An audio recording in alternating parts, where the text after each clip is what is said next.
kalbime ne bu, ne yan hev çiçeğe. Koziti dotman ba, vezri tere pısman ba, gula bağımın ba, bülbül şilan ba.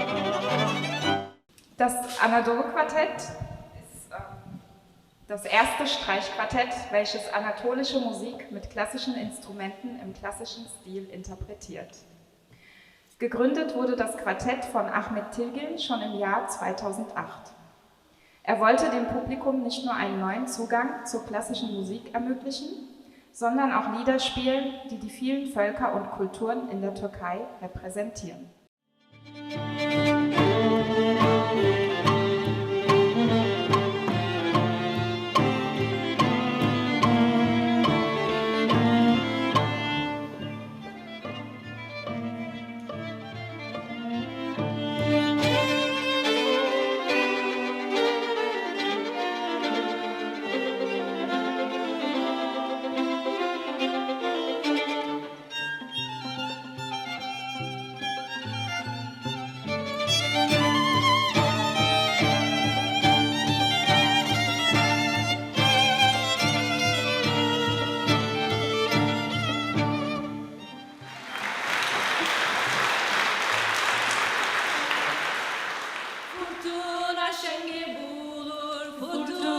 Şenge bulu, ne namom çime bulu, ne namom çime bulu. Hem bozos kanişeni, hem bozos kanişeni, bandaç veri govulu, bandaç veri govulu.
Sie sehen einen Mann und eine Frau, die Semach tanzen, den Kreistanz.